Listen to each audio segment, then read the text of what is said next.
Muy buenas tardes, señores y señores, ateneístas, amigos todos.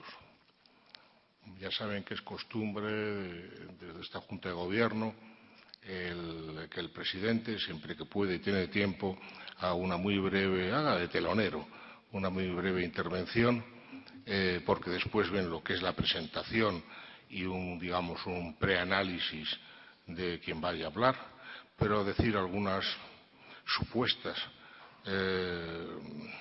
ocurrencias o ideas, quizás para estimularles y poco más, pero siempre ha sido la labor de los teloneros. Es fascinante porque, claro, como en esta casa afortunadamente vienen a hablar las ideas más contrapuestas, a exponerse las ideas más contrapuestas y las personas y personalidades más contrapuestas, pues tiene uno que enfrentarse a todo e intentar poder hablar un poco de todo sin decir demasiadas tonterías. En el caso que hoy nos ocupa, el tema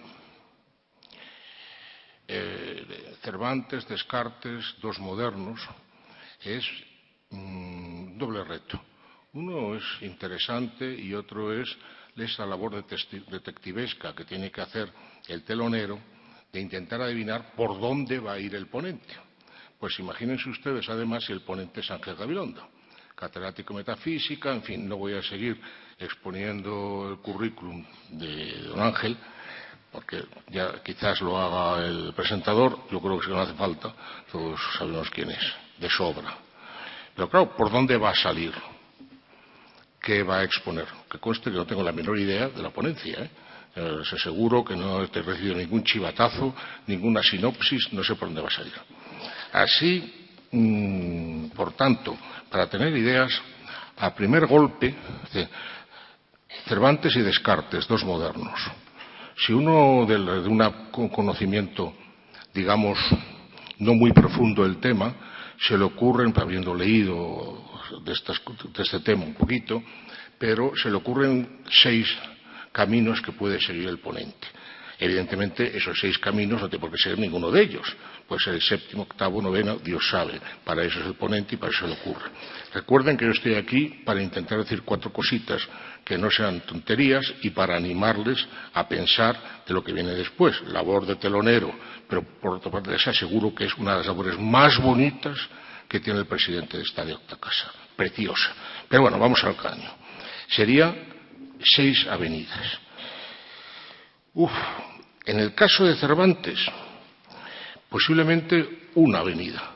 Empezar a pensar y a relacionar con Descartes la soledad, el descubrimiento de la soledad como expresión de un mundo nuevo que se abre entre la persona. La segunda, como en el caso de Cervantes se convierten los valores en realidades. Hay que transmutar la realidad para ser uno mismo. Eso está bastante claro en el Quijote, por ejemplo. Otro camino, el que la libertad permite a uno el poder ser. Caso de Don Quijote, que Quijote carece por completo de historia personal, no tiene recuerdos. Todo lo que tiene viene dado por la libertad. Eso también es relacionable con la modernidad. Otro camino, la existencia del encantador. Acuérdense cuando la sobrina dice que no, viene aquí el encantador Fristón y el hombre se encuentra con su biblioteca está tapiada y los libros han sido quemados, han desaparecido. No fue un encantador. Luego hay otra referencia y más referencias al Quijote, a los encantadores. Esto está relacionado evidentemente con el maligno encantador de Descartes que viene después, ¿no? Y también está, claro, es una que es la Cueva de Montesinos. La Cueva de Montesinos, ahí anticipa Cervantes mucho los pensamientos y las reflexiones, los argumentos de las meditaciones. De todas maneras, también hay que partir de una cosa. Todo lo que les he dicho es válido, a más válido, cuando las primeras traducciones del Quijote aparecen en francés. Cervantes es hombre del 16, Descartes hombre del 17. Las primeras traducciones ya aparecen primera edición del Quijote, el 05, 605, ya en el 14 y en el 18 aparecen traducciones primeras al francés. Luego hay una que reúne las dos, que es del 39, del 1700, pero ya aparece. Y, si bueno, tomen ustedes si quieren el 39, en el 41 aparecen las meditaciones. Las meditaciones que vienen acompañadas de un opúsculo, que son las en lo mismo. Estos van 5. La sexta, que a mí me parece quizás la más moderna y la más directa, es relacionar la modernidad con estos dos personajes con un estudio de Kundera del año 86, el arte de la novela, que luego me parece que es Finkielkraut el que en el año más tarde, estamos hablando de 2006, mucho más tarde, es que también lo tocan nosotros los modernos, cuatro lecciones. Ahí es un universo que es la manera quizás más moderna de verlo, que yo así a volapié y echando mano en la memoria, digamos que en el plano de Descartes instala al hombre en el mundo como sujeto soberano, y en el caso de Cervantes el hombre la única certeza que tiene es la sabiduría de que está en la incertidumbre. Yo con esto les dejo porque tampoco es mi función, pero de alguna manera la tensión en este análisis, el más moderno que yo conozco, que es el de Finkielkraut, en la tensión entre esta visión de la ambigüedad como conocimiento, el único conocimiento real que tenemos, y esta visión descartiana de que el hombre es el sujeto de todas las cosas, la última vara de medir de lo que es la realidad. La tensión entre ambos creo que es lo que ha matizado mucho el concepto de tiempos modernos. Ojo, modernos, no estoy diciendo posmodernos, de tiempos modernos, que ha caracterizado un buen trozo del análisis filosófico y que sigue caracterizándolo. No puedo mucho más allá, no soy un experto del tema, no puedo ser mucho más allá de hacer estas reflexiones. De modo que les dejo, habiendo cumplido mejor o peor mi labor de telonero, pasa ahora a la presentación y estoy seguro de que el ponente sabrá analizar esto a un nivel bastante más elevado del que les habla, que por otra parte he de decir que como soy positivista convencido, a mí estas cosas las veo desde un punto de vista un tanto heterodoxo si uno los plantea desde la óptica metafísica. Pero esto es una pequeña ironía que me permito como, no voy a decir seguidor de la escuela de Wittgenstein, pero sí me tengo por lo que dirían los anglosajones, un positivista duro, muy duro. Esto es una maldad, yo creo, entre el profesor Gabilondo y yo y algunos de ustedes que estén al tanto de cómo se las tienen algunas escuelas filosóficas. Lo dicho, ya me estoy extendiendo. Muchas gracias por su atención. El tenor ha cumplido su función y deja paso al presentador y, cómo no, al ponente detrás. Muchas gracias por su atención.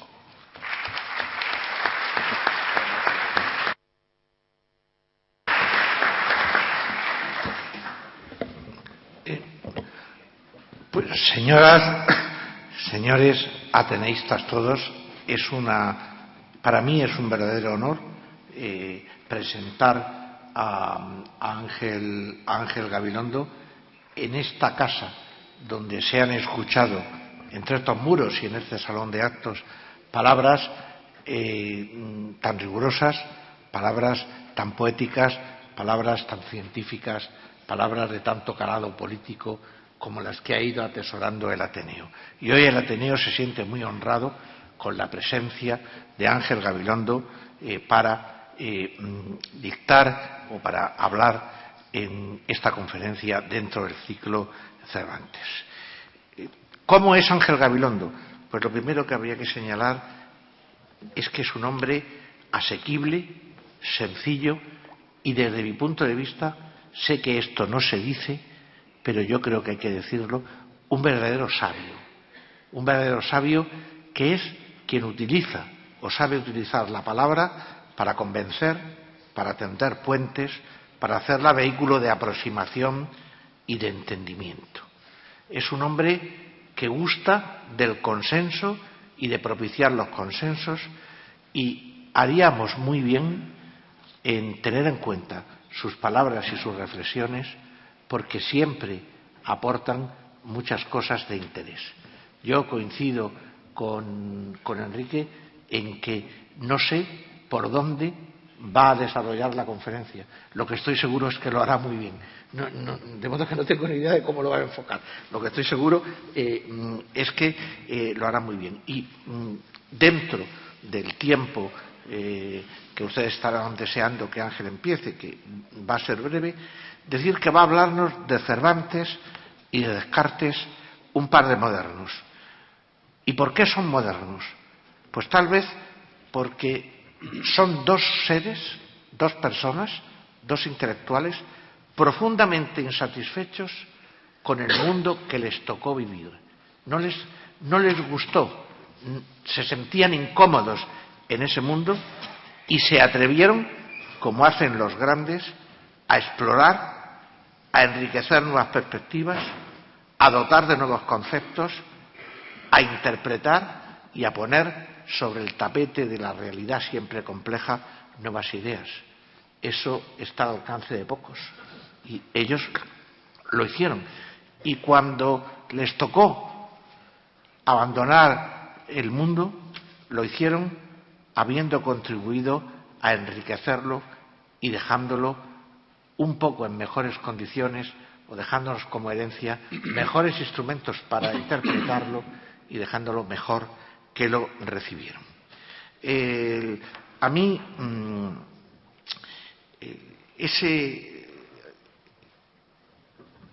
concepto tan barroco del sueño y la realidad, sueño y ficción, sueño e invención, el sueño, ese concepto tan barroco y al mismo tiempo tan representativo de la condición humana.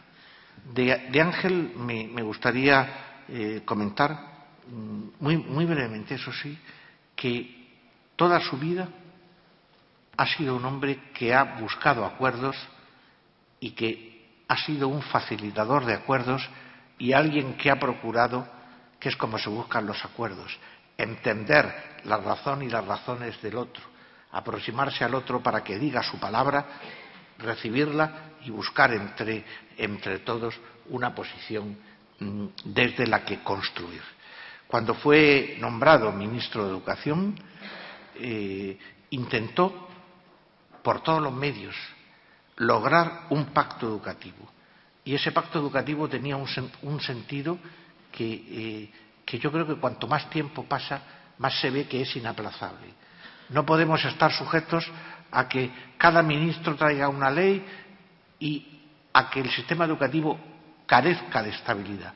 Hay que buscar unos acuerdos que permitan desarrollar un sistema educativo que garantice una estabilidad de 12 o 15 años.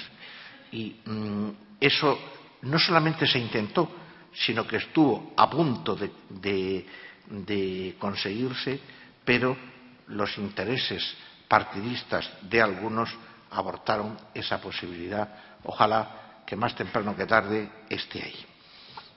Bueno, decir también que Platón y Hegel son dos de los filósofos de cabecera de Ángel y que hizo su tesis doctoral sobre Hegel, pero evidentemente no seré tan osado como para entrar por ahí esta tarde. Lo que sí que quisiera hacer es que siempre que le he oído hablar le gusta citar a Kant y sobre todo ese opúsculo de qué es la Ilustración, ese sapere aude, ese atrévete a pensar, atrévete a ser tú mismo, rechaza los condicionamientos, rechaza las supersticiones, sal de tu culpable minoría de edad hasta alcanzar la mayoría de edad. Y es imposible hablar de toda la obra de Ángel y señalar que su obra es plural. Hay obras, digamos, generalistas, otras más especializadas, pero siempre están dirigidas a un lector que no especializado o especializado, pero que busque, que intente disfrutar, que se adentre. Y entre sus libros, pues cómo no citar Alguien con quien hablar o Palabras a mano, sin olvidar el salto al ángel, que es muy interesante ver las reflexiones que contiene, Mortal de necesidad o la filosofía, la salud y la muerte.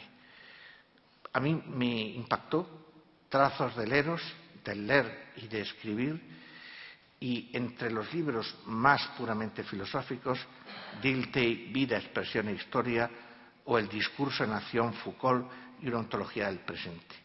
Pero un libro que me gustó mucho, me hizo pensar mucho y que yo quiero transmitirles esta sensación a ustedes, es el libro En torno a Yorbatal, del que es coautor junto con Patricia Mayallo y Miguel Ceraceda. Y únicamente para terminar y cumplir con la brevedad que me había impuesto, señalar que cuando se presentó a rector de la Universidad Autónoma, universidad en la que yo también estudié la carrera de filosofía, su lema de campaña fue hacer universidad de otro modo, sin exclusiones, innovadora e involucrada en lo social. Yo leía este lema y pensaba, si mutatis mutandis no ha hecho otra cosa en su vida. Ese es un lema válido para esto y válido para el resto de las cosas que ha hecho. Y unir en la conferencia, sin saber cómo va a desarrollarlo y cómo va a terminar, a Cervantes y a Descartes, es unir perspectivas, constatación de que las cosas no son lo que parecen, que hay una realidad profunda por debajo de la realidad superficial, y incorporar la incorporación de la duda metódica, la incorporación de ese culto a la razón, que no es más que el empleo de la razón como instrumento válido para pensar. Pues de todo esto y de mucho más, y sobre todo de una manera mucho más amena, nos ilustrará Ángel Gabilondo, a quien yo le doy las más expresivas gracias en nombre del Ateneo, así como a ustedes por su presencia.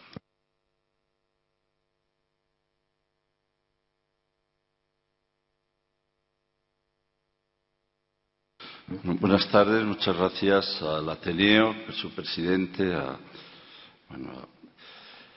Tierno Galván,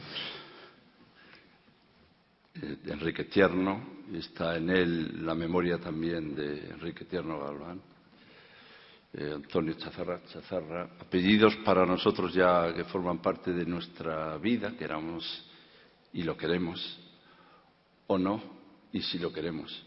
Y también este lugar, ¿no? Este lugar tan impresionante. La última vez que estuve aquí, yo soy socio del Ateneo, hablaba de que los edificios tienen aroma y que el aroma está formado por las cosas dichas en un sitio, de tal manera que aquí esto está todo poblado de unas palabras que se han dicho, que se han vivido, y espero que ya resuenen en lo que yo digo.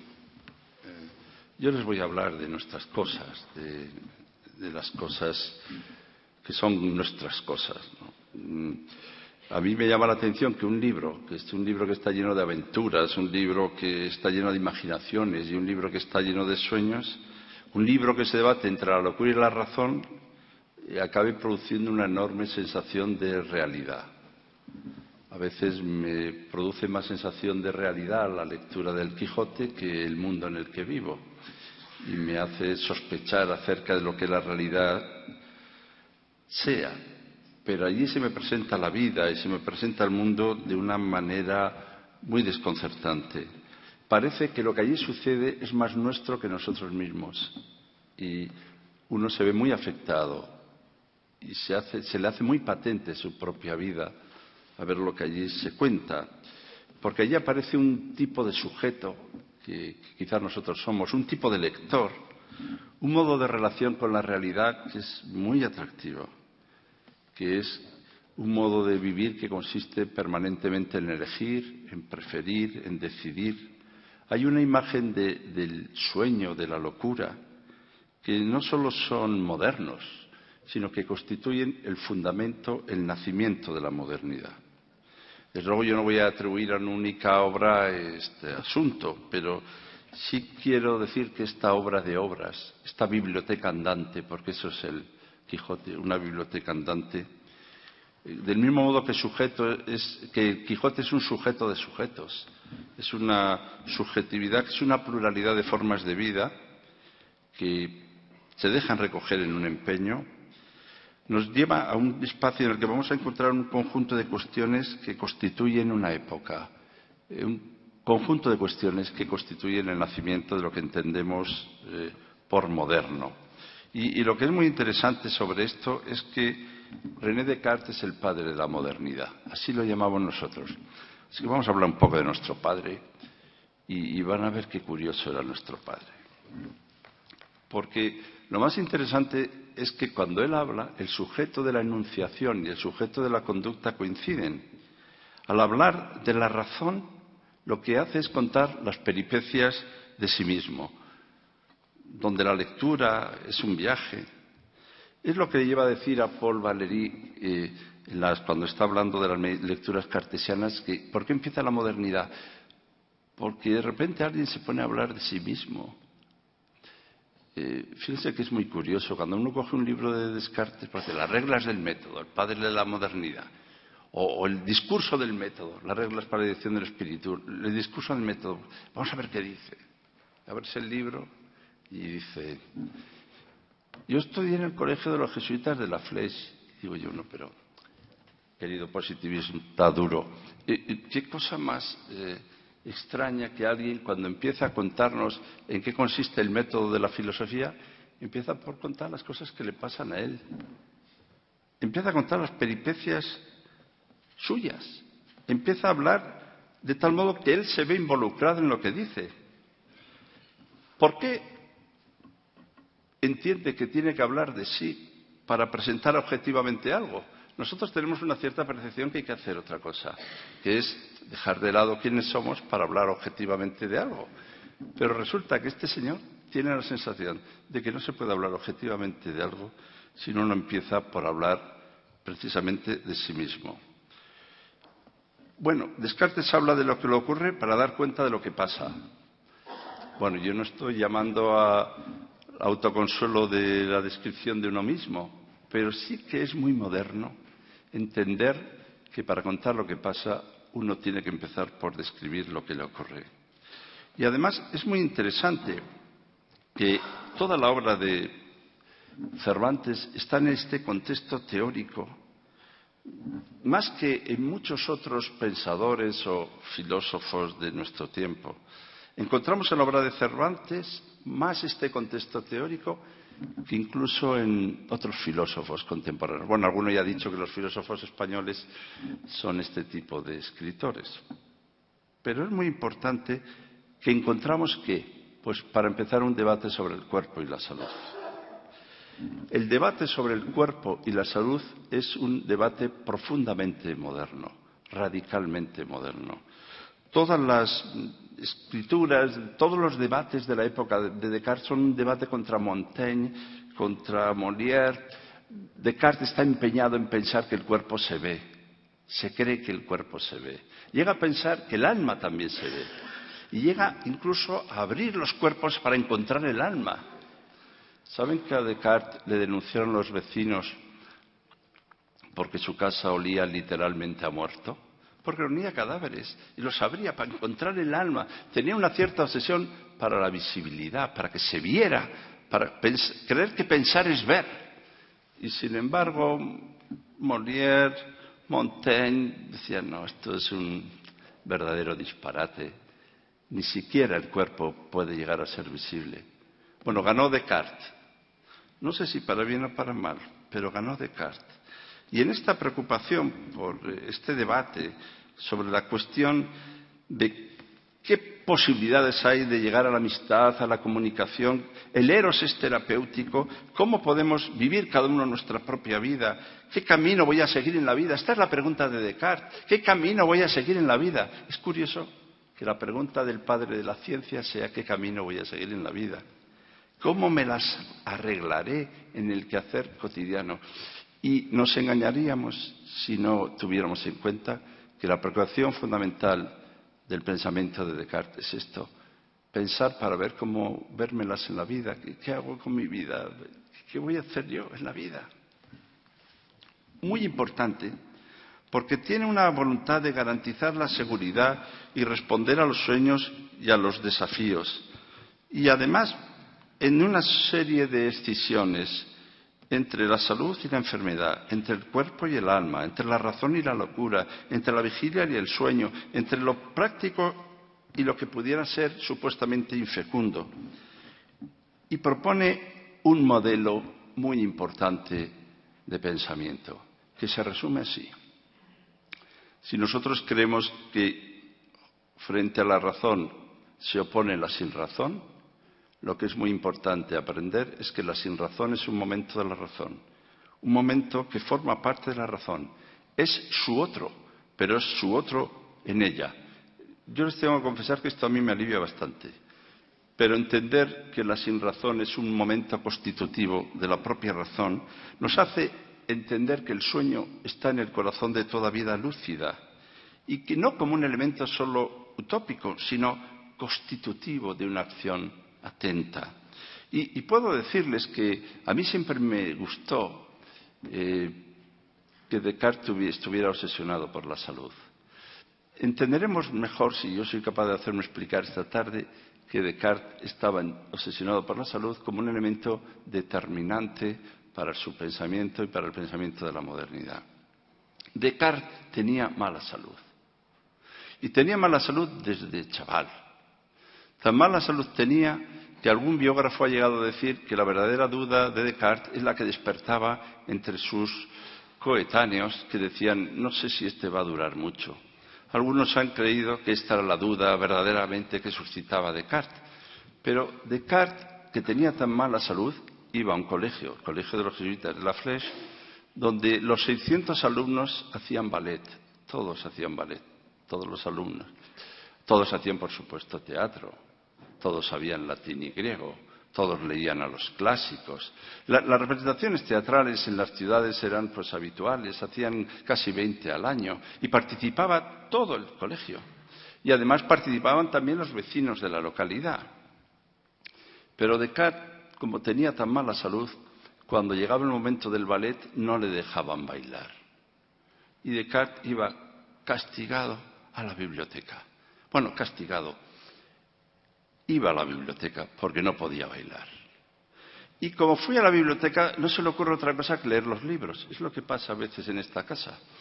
Y una vez que leyó los libros, pues se encontró con distintas posibilidades de la enseñanza que, siendo buena en la Flèche, seguía siendo convencional. E inauguró un tipo de pensamiento un poco distinto del que encontraba y le produjo una cierta insatisfacción lo que estudiaba. Pero lo que es muy importante es que a ver si va a resultar que la modernidad ha nacido porque alguien tenía mala salud y no podía hacer ballet. A mí esto me gusta pensarlo. Y además me gusta pensar que la ciencia moderna empezó así porque uno no bailaba y leía libros. Pero en todo caso, el asunto tiene especial interés, como veremos, por algunas derivas poco claras respecto a lo que es convencional. Y mientras tanto, todo el problema de la salud acompañado al tema de la duda, no la duda entendida como una duda metodológica, sino una duda metódica, una duda que forma parte sustancial del pensamiento, de tal modo que si ustedes quieren de verdad pensar, es inevitable que la duda les acompañe toda la vida. Quien no duda es peligroso. Quien no duda es un absoluto peligro social. No puede pensar quien no pone en duda aquello que realmente está pensando.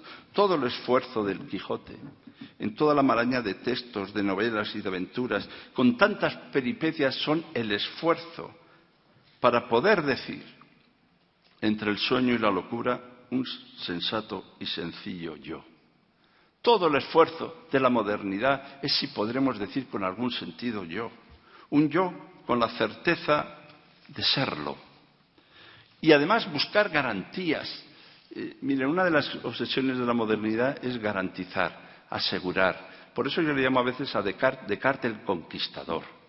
Todo asegurar, todo tener certeza absoluta, todo bajo la convicción de que aquello que no pueda probarse clara y distintamente con absoluta seguridad no merece ser pensado. El pensar es escrupuloso, el pensar es posesivo, tiene una voluntad de apropiarse, de captar, de coger, de tomar, de percibir, de atrapar. Este es el pensamiento de la modernidad. Pero el problema es que la libertad del hombre y el poder del pensamiento se constituyen en la verdadera cuestión. Y la vinculación entre el pensamiento y el hombre es la clave de la libertad. El mundo viene a ser representación. La vida es ficción. La vida es un relato. El mundo es teatrum. El mundo es fábula. Es curioso, muy bonito, que el padre de la modernidad, el retrato que tenemos más famoso suyo, que es de Benix, pone debajo mundus est fábula. Es curioso y no debemos olvidarlo, porque es que a veces nos dan ataques de ciencia, que está muy bien y yo estoy incluso a favor, pero olvidamos en qué intemperie se constituye nuestro afán de seguridad y de conquista de la realidad. En esta intemperie de una duda donde fabulare, parlare, hablar, el mundo es palabra. No es que tengamos una imagen del mundo, es que el mundo es una imagen. Y si esto lo pensamos bien, El Quijote, la verdad es que me parece a mí un libro muy razonable. Desde luego no menos que nosotros. Y pienso que El Quijote está amparado en muy buenas razones. Las buenas razones con miras a una decisión práctica, que es cómo concebir la vida, cómo vivir de modo razonable y cómo vivir de modo razonable en esta incertidumbre en la que consistimos. Y además, el propio Descartes dice, yo no estoy diciendo que os voy a proponer un método sobre cómo debéis vosotros pensar. Yo os puedo decir simplemente cómo he tratado de conducirme yo en la vida. Miren, a mí aquí hay una cosa que me gusta. En medio de espacios tan doctrinarios, tan sectarios, tan dogmáticos, donde hay tanta gente que sabe muy bien lo que nos conviene y en cuanto te descuidas además te lo dicen, es muy interesante encontrarse con aquel que tiene la humildad de poder decir, mire, yo no sé qué tendrán que hacer ustedes, yo si quieren les cuento qué he podido hacer yo modestamente en mi vida para poder valérmelas, para poder conducirme, para poder tener una salud razonable, para poder vivir razonablemente bien. Este Descartes militar, joven, que en una noche cercana a la Navidad, pues por la calle se encontró con un matemático, Beckmann, y ya saben que por la calle hacían juegos matemáticos, no había entonces televisión. Y entonces lo que hacía el público, lo que hacía era con ellos interactuar para hacer algunos problemas, ¿no? Entonces, Descartes, Beckmann ponía unos problemas, te ibas a casa y al día siguiente venías con la solución. Entonces, al proponer el problema, pues Descartes lo resolvió inmediatamente. Y Beckmann se extrañó mucho. Él iba vestido de militar. No es que se extrañó porque un militar lo resolviera, pero era un militar y lo resolvió. Y el resultado final es que se hicieron amigos. Y se hicieron tan amigos que por Navidad Descartes le regaló un libro a Beckmann que escribió con esa ocasión. Y ese libro es el Compendium Musicae, un tratado de música.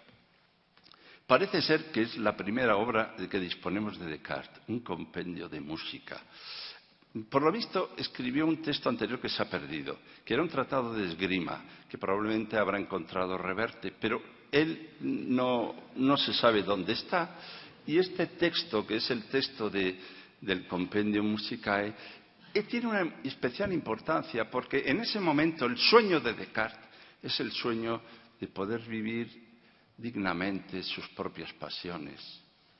En un mundo en el que se combatían las pasiones, Descartes aparece como alguien que abraza sus pasiones y que lo que quiere es armonizarlas, vivir armoniosamente sus pasiones.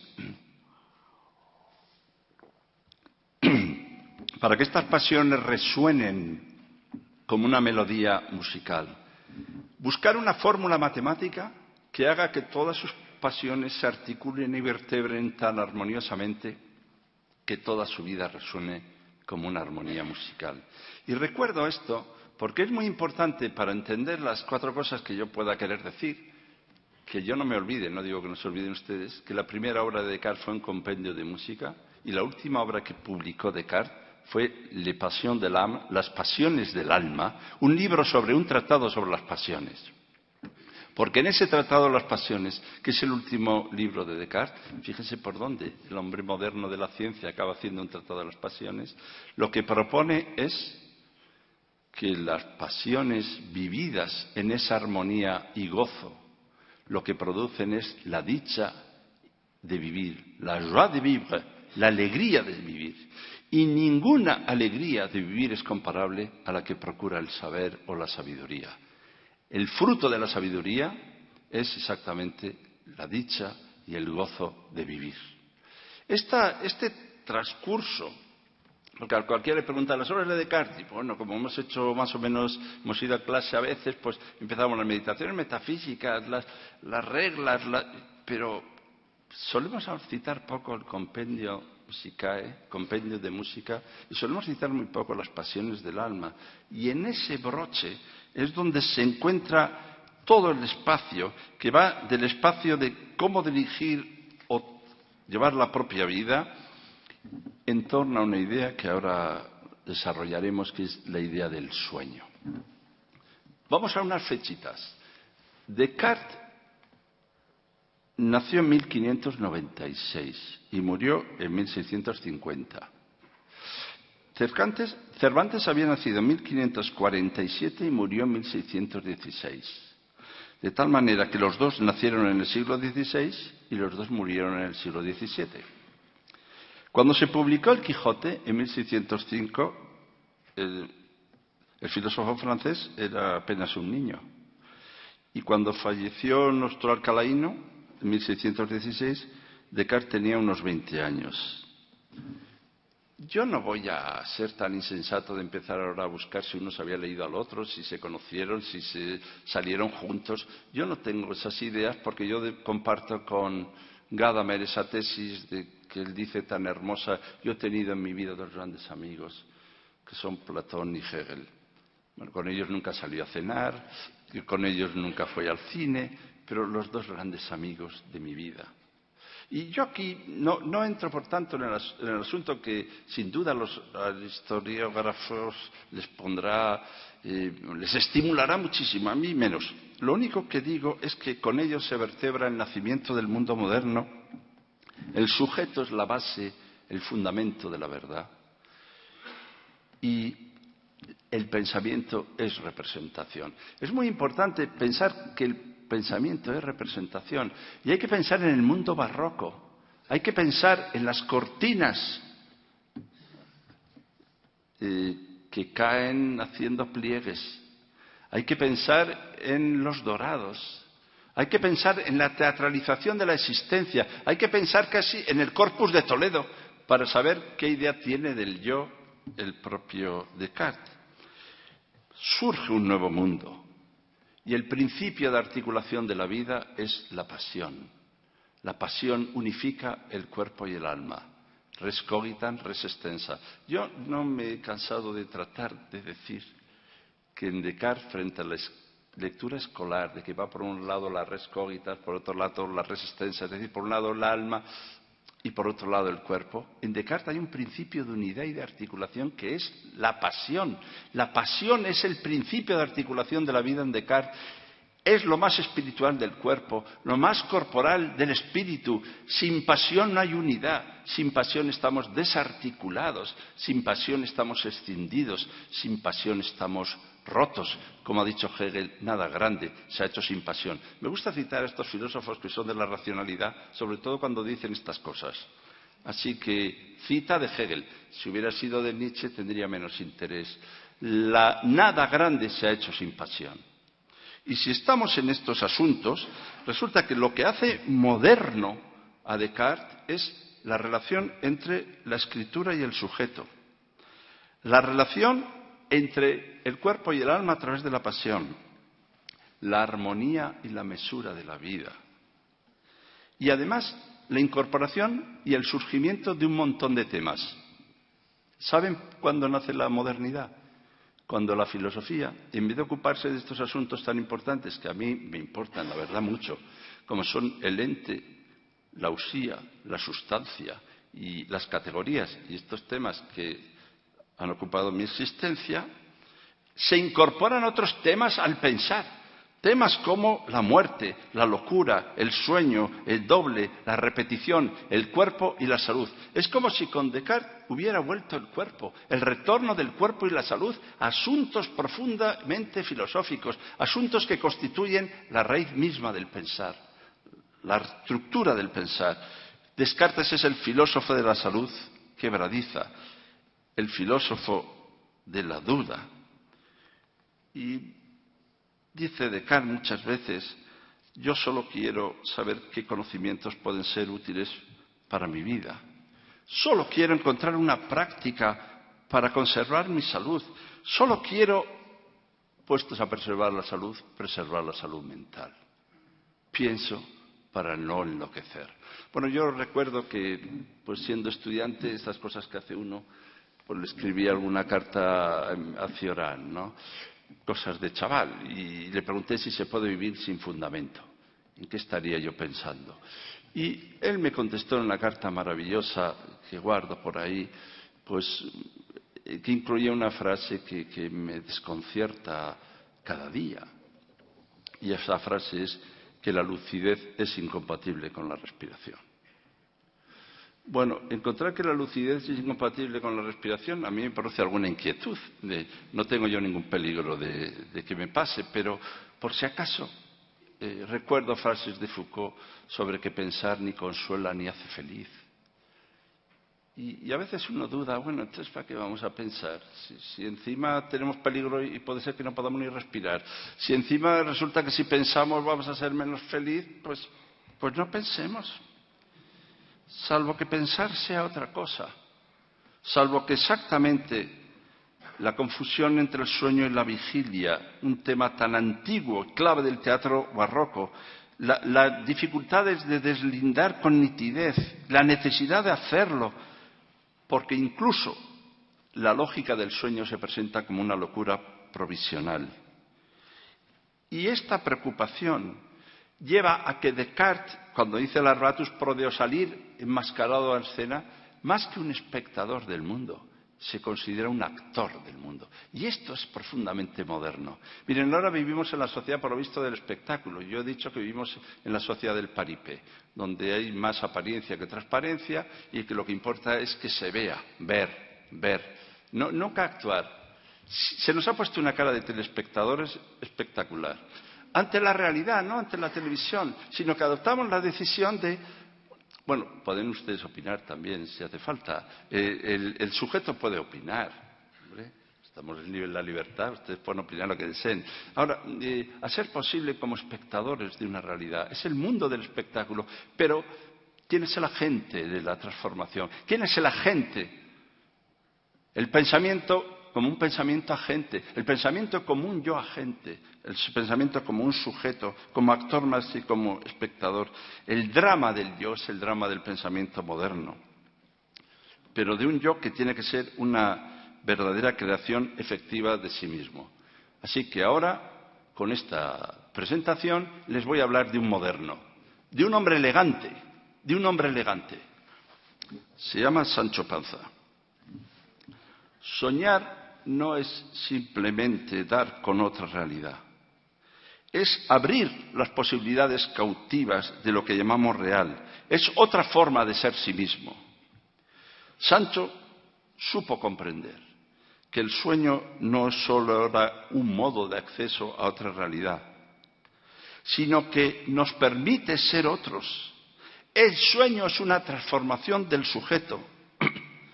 Solo entiendo que en tanto que duermo ni tengo temor, ni esperanza, ni trabajo, ni gloria. Está recreando unos versos de la Eneida, ¿no? Porque el sueño es parecido a la muerte. Yo les quiero decir a ustedes que es muy importante dormir. Yo les animo a que duerman. Yo antes pensaba, hay algunos que creen que incluso que dormir es pérdida de tiempo y hacen esos cálculos de que tiene 60 años, si ha dormido 8 horas al día, ha dormido 20 años de su vida. Bien, yo les animo a que en todo caso no dejen de dormir. Yo he pensado que no duermo mucho. ¿Por qué es tan importante dormir? Yo antes creía que dormir era importante porque si no uno se fatigaba, le fatigaba el vivir si no dormía. Pero no se trata solo de la falta de descanso. Lo decisivo es que si uno no duerme, pierde un determinado soñar. Y sin ello no es posible desenvolverse en las peripecias y aventuras de la vida. También es muy frecuente dormirse despierto, pero ya veremos que esto es una de las modalidades del Quijote. ¿Por qué Sancho es elegante? Pues porque lo dice Cervantes. Y bien haya el que inventó el sueño, y ahora habla del sueño, ¿no? Está Sancho hablando del sueño. Capa que cubre todos los humanos pensamientos, manjar que quita el hambre, agua que ahuyenta la sed, fuego que calienta el frío, frío que templa el ardor, y finalmente moneda general con que todas las cosas se compran, balanza y peso que iguala al pastor con el rey y al simple con el discreto. Solo una cosa mala tiene el sueño, según he oído decir, que es que se parece a la muerte, pues de un dormido a un muerto hay muy poca diferencia. Interviene el Quijote. Nunca te he oído hablar, Sancho, tan elegantemente como ahora. Por donde vengo a conocer, ser verdad el refrán que tú algunas veces sueles decir, no con quien naces, sino con quien paces. Don Quijote es todo menos humilde. Ciertamente la elegancia, que tantas veces hemos dicho que es el arte de elegir, la capacidad, la gracia, el don de saber elegir, este es el regalo de la propia vida, porque Sancho es sobre todo un mesurado lector introducido en el Quijote. Sancho se introduce como un lector dentro de la obra, es un lector en la obra, y su palabra aporta razones que atribulan a la propia racionalidad. No hemos de desconsiderar la experiencia de la confusión entre el estado de sueño y el de vigilia. Descartes tenía terror a volverse loco, aunque sea por un momento. Y él recrea la posibilidad de pensar despierto, de soñar despierto y de pensar dormido. Quizá hay muchas cosas de las que no se puede dudar en absoluto. Como por ejemplo que estoy aquí sentado al fuego, vestido con ropa de invierno, tocando este papel con las manos y cosas así. ¿Cuántas veces el descanso nocturno me ha hecho creer cosas tan corrientes como que estoy aquí con el traje puesto, sentado al fuego, cuando al contrario estoy echado desnudo dentro de la cama? Muy bien, como si yo no fuera hombre que suele dormir de noche y pasar en sueños por las mismas experiencias, incluso a veces menos verosímiles que los de estos locos despiertos. Es decir, en tanto que el hombre tiene costumbre de dormir y se representa en su sueño cosas semejantes o idénticas, incluso en ocasiones un poco plausibles que la de los insensatos en su vigilia. Hay indicios claros que permiten separar la vigilia del sueño, pero nunca puede distinguirse por indicios ciertos. Con este sentimiento de confusión entre los estados de vigilia y de sueño, se decide a soñar despierto. Ya pues, soñemos. El filósofo desconfía de su propia naturaleza física y pone en duda toda realidad extramental. El argumento del sueño nunca afecta, sin embargo, a las realidades del mundo inteligible.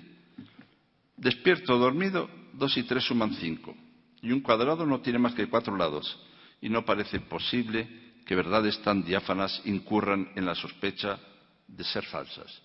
Así que nosotros estamos obligados a dudar entre sueños, verdades de razón afectadas por la duda, radicalmente por la duda. Es muy interesante que Descartes está dispuesto a dudar de todo, absolutamente de todo, menos de 2 cosas, de la existencia de sí mismo y de la existencia de Dios. Esto es muy interesante, Porque dice, bueno, yo puedo dudar de todo, incluso puedo dudar que mientras estoy dudando, pues pueda equivocarme o no, pero no puedo dudar de que si dudo yo, soy yo quien duda, por tanto no puedo dudar de que soy yo el que duda mientras dudo. Luego yo no dudo de mí. Y luego no debo dudar que si procedo matemáticamente, es decir, lógicamente, es decir, como decía nuestro presidente, con una coherencia matemática que garantiza un pensar racional, pues entonces solo un garante de ese pensar racional, que será Dios, puede ser garante de las matemáticas. Así que puestos a dudar de todo, Descartes duda de todo, menos de la existencia de sí mismo y de Dios. Luego vendrá Nietzsche y dice, oye, yo soy más dudador que tú, yo soy más dudador que Descartes, puesto que puestos a dudar, dudo de lo que hay que dudar, de las dos cosas que no dudas tú, que son de la existencia de mí mismo y de la existencia de Dios. Pero este gran dudador lo que dice es que puestos a dudar al menos podemos estar ciertos de que existimos al hacerlo. Y yo quería recordar una cosa fantástica de lo que significa cogitar. Porque nosotros sí que hemos aprendido en el colegio, pienso, luego existo. Y pienso, Descartes no dice pienso, entre otras cosas porque no escribe en castellano, habla de cogitar. Y cogitar no es solo pensar como una actividad mental, cogitar también es soñar. Es también desear, es también querer y no solo pensar. Y por tanto, el argumento de Descartes de que pienso luego existo organiza un debate extraordinario con toda su época. ¿Y saben cuál es otro signo de su modernidad? Que si uno se hace con el libro de las meditaciones metafísicas, encontrarán que es un libro grueso, pero el libro de Descartes es estrecho. ¿Por qué es el libro grueso si él ha escrito poco? Porque el libro se titula Meditaciones metafísicas con objeciones y respuestas. ¿Y saben lo que pasa? Que forma parte del libro la correspondencia con la época en la que le presentan objeciones y él las rebate. Algo así como una especie de red social que se organiza con su propio libro, de tal manera que forma parte del libro, los lectores y lecturas del libro forman parte del libro mismo. No digo que esto sea un Quijote, pero sí que es un libro con lectores y lecturas dentro del libro mismo. Y por tanto forma parte de la modernidad el hecho de que el lector no es externo al texto, sino que forma parte del texto, y ni siquiera el lector solo, sino que los lectores y las lecturas forman parte del texto mismo. Si esto se entiende así, lo que es importante es que si tenemos certeza de nuestra propia existencia como pensamiento, si no puede ser falso que yo veo la luz, advierto las cosas materiales a través de los sentidos, oigo el ruido, si no puede ser falso, es porque esto se llama sentir en mí. Eso es pensar, sentir en mí. Y toda la actividad consciente del sujeto produce esta íntima relación entre sujeto, pensamiento y existencia. Un pensamiento que no se sustenta en la subjetividad, nosotros diremos un pensamiento que ya es fábula, un pensamiento que ya es teatro. Y es muy importante y muy interesante cuando Descartes está contando su gran luz. ¿Dónde le llega a Descartes el gran descubrimiento? Probablemente el gran descubrimiento fue el pensamiento del cogito, pero ¿cómo fue? Es bonito leer cómo le ocurrió esto. ¿Qué fue? Que un día apretando los puños, cerrando los ojos, le vino la luz. Él no lo cuenta así. Habla de 3 días y 3 noches, de 3 sueños que sacuden su reposo. Y él habla junto a la estufa, junto a la poêle, siente el ofrecimiento dulce y peligroso de un seductor calor. 3 sueños espectaculares, donde está el descubrimiento del cogito, donde se habla del genio maligno. Pero a mí no me importa ahora esto, porque entre todas estas ideas, el sueño fundamental fue el acoger el corpus de los poetas de la época y el acogerlo como una obra inspiradora. Se le apareció una obra probablemente inspiradora. ¿Y saben cuál es la obra inspiradora? La obra inspiradora de Descartes fue el Anfitrión de Plauto. Esto está muy estudiado y se sabe que entre el centón de textos que leían estaba el Anfitrión de Plauto, que es un comediógrafo latino. que es donde él habla de todo lo que tiene que ver con el sueño, todo lo que tiene que ver con el mundo del doble, de la repetición. Y, bueno, a mí esto también me sigue haciendo gracia. Yo ya ven que a mí me hacen gracia cosas raras. A mí me sigue haciendo gracia que el padre de la modernidad encuentre la raíz de su propio pensamiento en un comediógrafo latino, que es el padre de la ciencia. Por tanto, y este pensamiento brota en una duermevela, en un crepúsculo del pensar, por los brazos de un comediógrafo latino. El sueño también del Quijote le asalta. Sancho Panza, sepultado en sueño y tendido sobre la albarda de su jumento, no se acordaba del instante, dice, en ese instante no se acordaba ni de la madre que la había parido. Y en esto, diciendo esto, se fueron donde estaban sus escuderos y los hallaron roncando, y en la misma forma que estaban cuando les salteó el sueño. Apeáronse de sus bestias amo y mozo, y acomodándose a los troncos de los árboles, Sancho, que había merendado aquel día, se dejó entrar de rondón por las puertas del sueño. Este carácter operativo y fecundo del soñar, este comportamiento y sus efectos, es un verdadero ejecutor de peripecias, fuente de estados de ánimo y de conocimientos. Y fíjense lo interesante que sería vincular esto, pero esto para otro día, ¿no? Este estado de semisomnolencia que le estoy yo produciendo, este estado es un estado parecido al crepúsculo de los ídolos.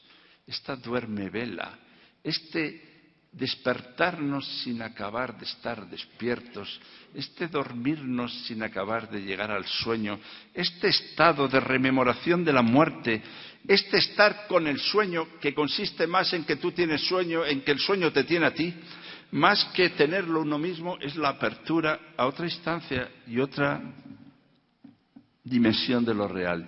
¿Y sabe qué es lo que le desvelaba al Quijote? Al Quijote le desvelaban, dice él, Cervantes, sus imaginaciones mucho más que la hambre. No podía pegar sus ojos. Antes iba y venía con el pensamiento por 1000 géneros de lugares. Porque es la imaginación la que le sonaba en los oídos las palabras del sabio Merlín, de la labradora Dulcinea. La imaginación se muestra antepuesta y contrapuesta al sueño. Y es la intensidad de la imaginación otro modo de soñar. Este será otro soñar, el del cogitare, un pensar que es más que pensar, el de la recreación de la realidad, una anticipación y un remedo que hace que el sueño viene a ser recuerdo, no solo de lo pasado, sino recuerdo del porvenir, cultivo de la memoria. Y por estas razones, señala Descartes, tan pronto como la edad me permitió alejarme del acatamiento a mis preceptores, abandoné la forma total, el estudio de las letras, y tomando la decisión de no buscar otra ciencia que la que pudiera encontrar en mí mismo en el gran libro del mundo, dediqué el resto de los años de mi juventud a viajar, a conocer cortes y ejércitos, a tratar gentes de diversos temperamentos y condición social, a coleccionar experiencias y a ponerme a prueba en las ocasiones que la fortuna me ofrecía y a reflexionar en cualquier ocasión de forma tal sobre las cosas que se presentaban que siempre pudiese obtener algún provecho. Así que en lugar de la recreación y del reposo, empieza a haber una nueva modo de acción, que es el modo de acción hacia el que yo quiero que me acompañen, que es el modo de acción del verdadero sueño, que es el sueño que llamamos leer. Cervantes sueña como un moderno, y sueña como un moderno porque los efectos son muy reales, aunque imagine castillos, aunque imagine una venta, aunque tome a caer de su mano muchas veces soñar sobre una torre abajo, sueña que cae sobre una torre abajo, pero el problema no es que sueña que cae sobre una torre abajo, es que se despierta molido, como nos pasa a nosotros, siente dolores físicos. Y dice, si parece que he estado más despierto que lo que ahora estoy, si tengo cardenales, si dice Sancho, que es el lector que tiene al lado, si yo tengo más cardenales que mi señor Don Quijote, si cuando le veo caer a Don Quijote me duele a mí el cuerpo, quiero decir que, en mi opinión, la solidaridad consiste en esto, en que te duele el cuerpo del otro. Hasta que uno no ha hecho la experiencia de que le duele el dolor del otro, hasta que uno no ha hecho la experiencia de que tiene dolores físicos, que son los dolores físicos del otro, hasta que uno no ha sentido su propio morir por la muerte de otro, no sabe ni quién es él. Es decir, no sabe quién es el otro. Me parece que me han dado 1000 palos, dice Sancho. Lo que me ha acontecido soñar, al despertar había producido los mismos efectos y había funcionado como la realidad. Estaba tan molido y quebrantado como si verdaderamente me hubiera caído yo. Es un soñar que produce efectos. El sueño es la intensidad de la imaginación y sus efectos de convicción. Y crea una realidad que no lo es menos que la aparentemente se nos presenta. Estaba durmiendo, me despertaba, me hizo soñar. Pero no han llorado ustedes nunca leyendo. Pero no han estado nunca compungidos leyendo. Pero no les duelen las palabras. No tienen dolores de palabra. No se han despertado alguna vez por una palabra que les falta. No se han quedado a veces sin dormir por un sueño despierto. Pues sí, los golpes del sueño ofrecen los efectos similares a los de una agresión. Como sus caricias también alivian y acompañan, son un ámbito de lo real. Cuestionar este otro modo de ser de lo real pone en cuestión la verdad de la ficción como si ésta se tratara de un fingimiento. Miren, una distinción fundamental. La literatura, el pensamiento han de ser ficción. La ficción es la forma suprema de la lógica. Nietzsche, sobre verdad y mentira en sentido extramoral. La lógica es la ficción suprema. Sin ficción no hay pensamiento. Pero no he dicho fingimiento. Es que a veces confundimos el fingimiento con la ficción. La ficción es un modo de ser de la verdad. El fingimiento es un desvarío y una perversión de la verdad. Y por eso hacer de sí mismo un relato de ficción, hacer de la propia vida un relato, saber que la vida es un relato en busca de narrador, saber que la vida es una ficción, como Riquet nos ha señalado, nos lleva a la necesidad de pensar que nuestro verdadero yo es el yo de un relato. Preguntado por quién es uno, solo cabe una posibilidad, que es la posibilidad de contar una historia. A la pregunta ¿quién? Solo se responde contando una historia. Por eso cuando a Descartes le preguntan, ¿pero qué es la ciencia? Dice, pues yo solía leer mucho hasta que un día descubrí, o cuenta una cosa más maravillosa, que es esta que yo quiero señalarles, que es que Descartes se pasó la vida buscando en sí mismo el principio de su propio pensar y pensó que quizá lo que tenía que hacer, como antes he dicho, era viajar. Pero ¿sabes lo que ocurría? Una cosa maravillosa, que cuando hacía un gran viaje se desplazaba y dice, ¿sabes lo que me ocurría? Que cuando llegaba y estaba yo. Tanto correr, tanto irme, tanto viajar, para que cuando llego allí resulta que estoy yo ya. Dice, pues ya no viajo más. Y lo que hizo Descartes fue volver a ser un filósofo en su habitación, un filósofo tumbado, un gran preludio de muchos filósofos, la verdad. Pero este filósofo tumbado pensó que quizá lo que tenía que hacer era leer, que nada era compatible a la experiencia de leer, porque su propio yo es un relato, una historia, no un código de barras, una historia, una narración. Y esta narración nos lleva a pensar que todo es también ficción, que la vida consiste en pintar y describir cuantos caballeros andantes andan no solo por la historia del orbe, sino por la historia de nuestro propio vivir. ¿Qué somos nosotros sino una colección de caballeros andantes?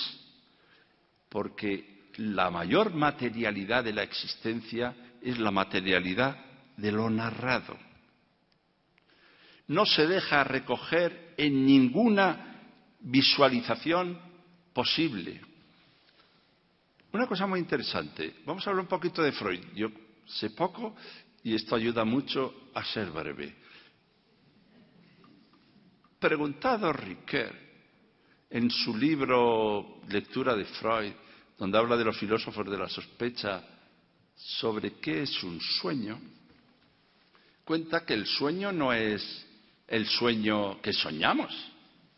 El sueño es sueño cuando lo relatamos. Lo que es el sueño es el relato del sueño. No hay un sueño, lo que hay es un relato del sueño. Si no hay relato del sueño, no hay sueño. De tal manera que el verdadero sueño es el relato. Y si el verdadero sueño es el relato, el sueño contado en su interpretación da con la realidad. Y esta realidad nos lleva a pensar que el verdadero sueño es el de la memoria. ¿Saben quién es Sócrates? ¿Saben quién es Sócrates? Pues Sócrates es un personaje de las obras de Platón. Ese es Sócrates. Y además, como dijo Platón, lo que dijo Platón lo dicen los textos de Platón. Y además, Sócrates solo es Sócrates en el seno de los textos de Platón. Y los personajes de Platón son las distintas voces que constituyen narración de un propio sujeto, que es el sujeto que consistimos en nosotros mismos como pluralidad de voces. Y si uno entiende que la verdad de lo que se dice en el banquete de Platón no lo dice Sócrates, sino lo dicen todos los interlocutores, es decir, no lo dice ningún interlocutor, porque lo que se dice a través de lo que dicen ellos, dado que el sujeto de la narración no es ninguno de los interlocutores, sino que el sujeto de la narración es el diálogo entre los interlocutores, uno acaba diciendo que el sujeto verdadero de la narración de los discursos de Platón son los diálogos de Platón. O dicho mejor, que el verdadero sujeto de la narración es la memoria. La memoria es el sujeto de los relatos de Platón. Y si uno entiende esto, cuando está leyendo a Cervantes, acaba descubriendo que el verdadero sujeto es la memoria que recoge en un único discurso, en una narración, esa pluralidad de voces, que en este momento va a ser también una pluralidad de libros. Una biblioteca andante es el Quijote. Y en esta biblioteca andante puede decirse que los sueños de Sancho resultan menos reales y sabrosos que el pensamiento de Quijote alimentado de lo leído. Miren este texto tan interesante. Toda aquella noche no durmió Don Quijote, pensando en su señora Dulcinea, por acomodarse a lo que había leído en sus libros, cuando los caballeros pasaban sin dormir muchas noches en las florestas y despoblados entretenidos con las memorias de sus señoras. Esto no le pasó a Sancho Panza, que como tenía el estómago lleno, y no de agua de chicoria, de un sueño se la llevó toda. Al levantarse dio un tiento a la bota y hallóla algo más flaca que la noche antes. Y afligiósele el corazón por parecerle que no llevaban camino de remediar tan presto su falta. No quiso desayunarse Don Quijote, porque se sustentaba de sabrosas memorias. Los sueños de Sancho eran menos reales y menos sabrosos que el nutritivo pensamiento de Don Quijote alimentado de lo leído. Bueno, alimentado de lo leído y de Eros. Pensar en su señora Dulcinea, para acomodarse a lo que había leído en los libros, entretenidos con las memorias, propicia toda una noche sin dormir. Don Quijote se sustentó, se nutrió, se alimentó de sabrosas memorias. Y esto ya es otro soñar. La memoria es el verdadero narrador, es el sueño de la palabra como verdad, el relato de ficción como creación de la realidad. Y por tanto, en la línea de acabar, les diré que la vinculación que a mí me importa es la vinculación entre leer y soñar. Si la gente que no duda es peligrosa, la gente que no sueña es un peligro social, un peligro público, un terror para la sociedad y para la construcción de un mundo digno y justo. ¿Qué es lo que une a Cervantes y a Descartes? Un determinado modo de soñar. ¿Y cuál es su modo de soñar? Leer. Lo que importa no es que sean lecturas modernas. Descartes y Cervantes. Lo que importa es que son lectores modernos, porque son lectores que leen en el seno de lecturas y que así labran su propio texto. Su sueño no es una ocurrencia, su sueño es la acción de leer. Y miren, yo no estoy para dar consejos, pero si a ustedes no se les ocurre nada, lean. Porque a mí solo se me ocurre algo leyendo. Malo, eso sí, pero leyendo. No encuentro ninguna otra forma de pensar que no sea leer. No sé cómo algunos piensan. Me sorprende cuando les veo pensando. Y digo, ¿en qué estarán pensando?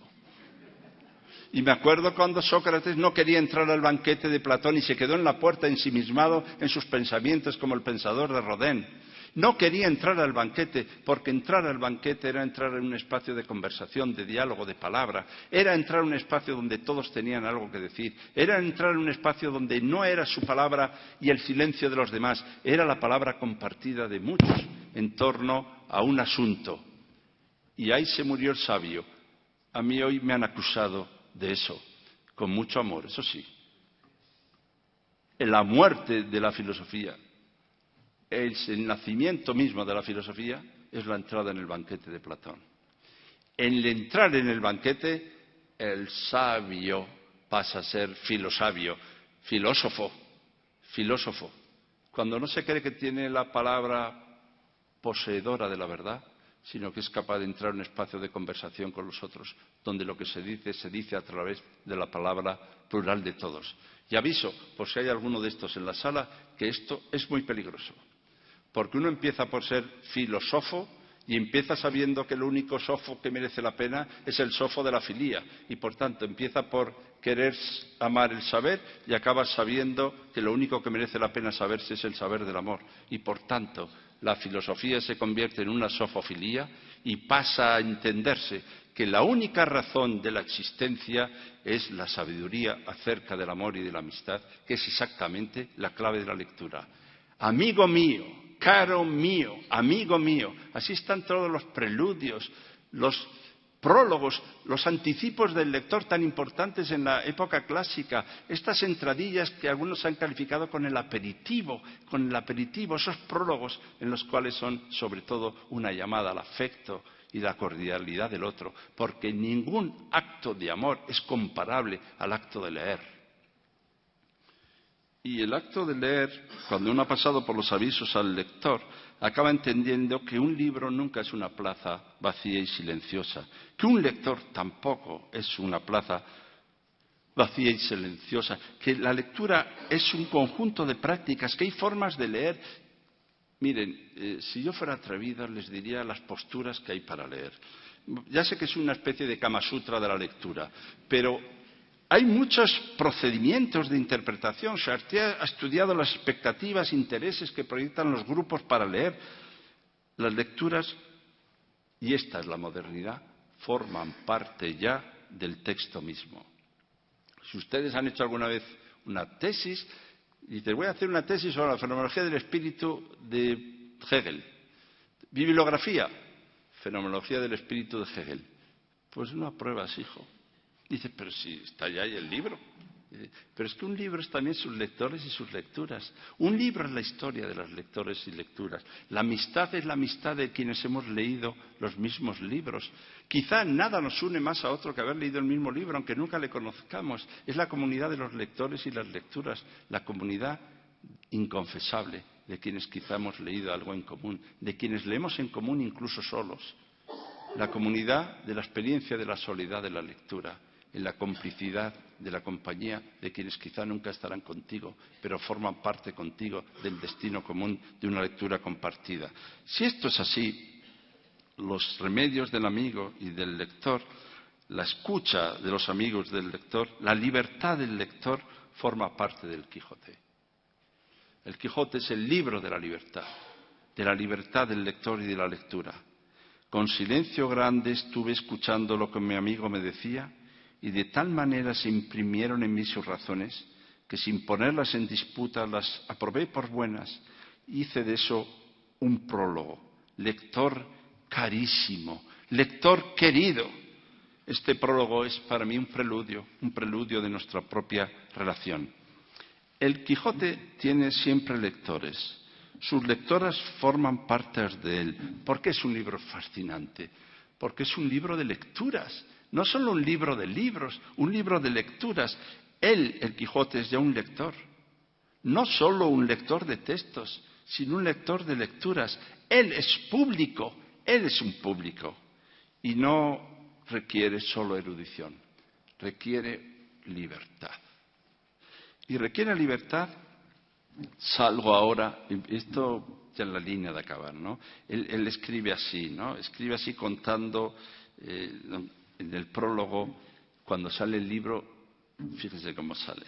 Salgo ahora cada todos mis años a cuestas, 58, con una leyenda seca como un esparto, ajena de invención, menguada de estilo, pobre de conceptos y falta de toda erudición y doctrina, sin acotaciones en los márgenes, sin anotaciones en el fin del libro, como veo que están otros libros fabulosos y profanos, llenos de sentencias de Aristóteles, de Platón, de toda esa caterva de filósofos que admiran los leyentes y tienen sus autores por hombres leídos, eruditos y elocuentes. ¿Qué dice él? Yo salgo así, miren, desnudo, con los márgenes en blanco.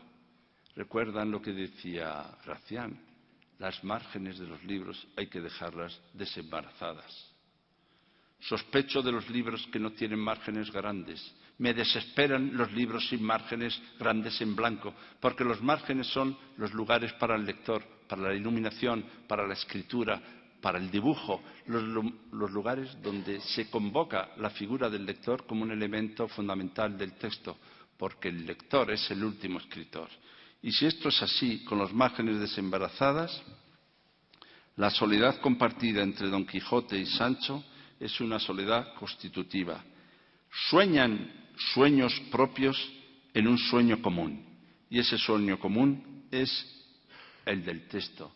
Son solitarios andantes que van juntos. ¿Y qué es la soledad? ¿Qué es la soledad sino una soledad constitutiva irreemplazable, la soledad de cada uno sin sustituto, la soledad que cada uno debe vivir, que es la relación de sí mismo con su propio vivir y su propia muerte? Nadie saciará la propia soledad. La lectura es la confirmación máxima de la soledad. Eso sí, solo gracias al amor la soledad no se vence, pero es mucho más llevadera. Y esta soledad más llevadera es la soledad de la comunidad de los lectores, con los cuales uno no deja de estar solo, pero aprende a sobrellevar su propia soledad, compartida en la comunidad, que es la comunidad de aquellos que, singulares y solitarios, son capaces de compartir una misma aventura y una misma travesía.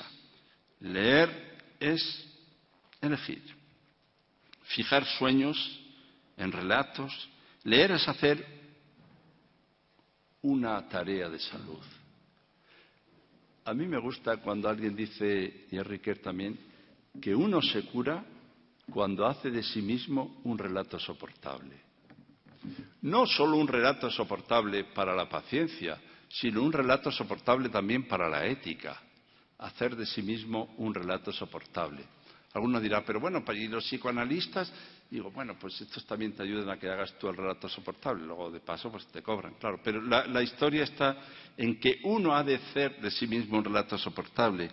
Y la lectura, los efectos de la lectura son las de una peripecia y las del vivir. Estamos vivos, hay vida, hay mundo, que cabe hablar de la realidad, que esto no es solo un sueño, que es también el relato del sueño, que es también la lectura del sueño, y que los efectos de esa lectura son exactamente aquello que llamamos el mundo y la realidad.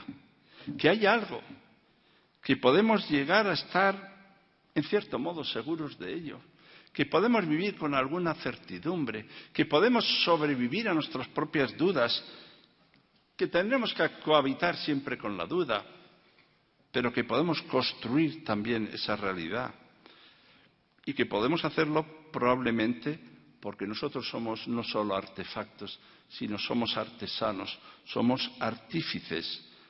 La ficción y la acción de leer lo confirman. y no habrá realidad si no hay lectura. La muerte de la lectura es la muerte de la realidad. Sin lectura no habrá realidad. Y solo con la acción de leer podremos transformar, modificar y recrear el mundo. Estamos fracturados, vivimos en la duda, pero soñamos. Y soñar es radicalmente moderno. Si ustedes no sueñan, no son modernos. Pero no se animen. Eso no quiere decir que son antiguos. Eso quiere decir que no son. Muchas gracias.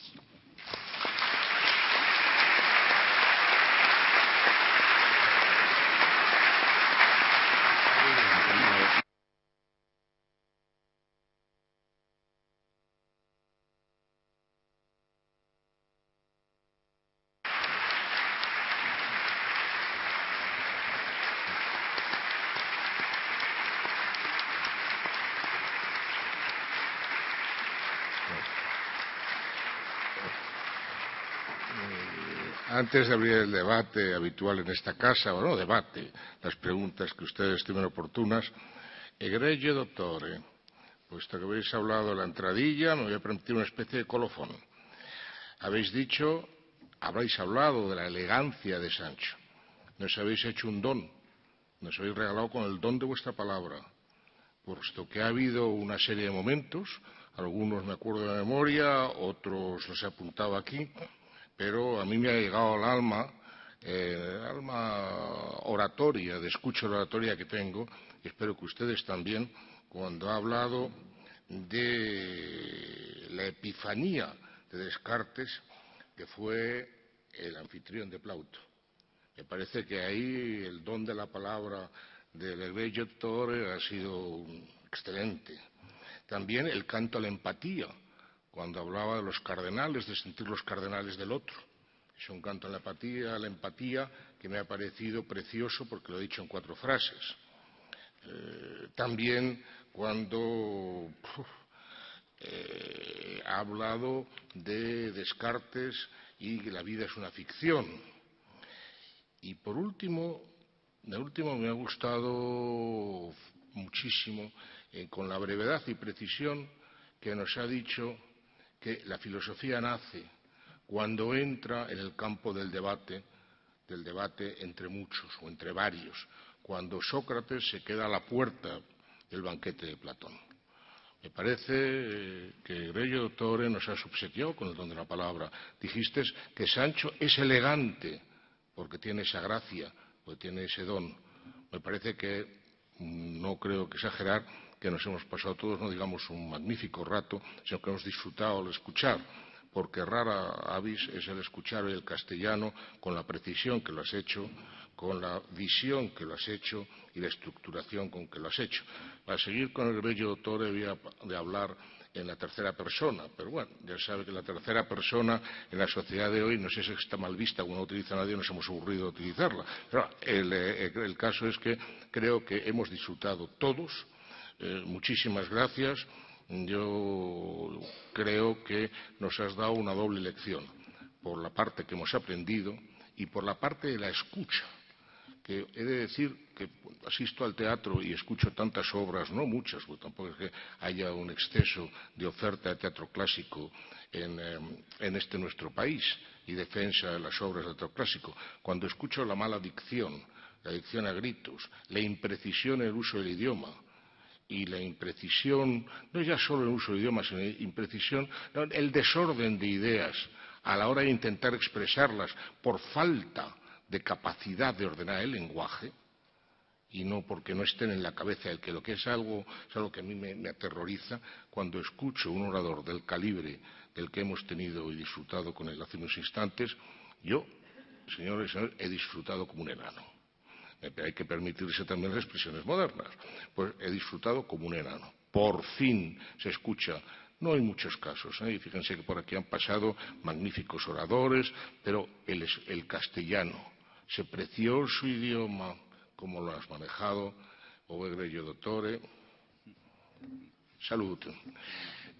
Muchas gracias. Ahora abro el turno de debate. Por favor, bueno, no quiere más debate, es que así se llama en esta Santa Casa. O sea, pero quien tenga una pregunta, observaciones, únicamente en un límite temporal, según nos acerquemos a las 10, tenga en cuenta que los empleados de esta casa demasiado están haciendo. Y en circunstancias, saben que esta casa pasa por circunstancias duras en términos económicos, en muchas cosas, en fin, circunstancias duras. Les ruego que tengan un poco de empatía con ellos y no, pero dentro de este margen todavía tenemos, por favor, quien tenga observación, comentarios, etc., etc., etc., suya es la palabra. Sí. Pídanla. Por favor. Sí. En la construcción del sujeto cartesiano, ¿qué papel juega o dónde se encuentra la esfera de lo social?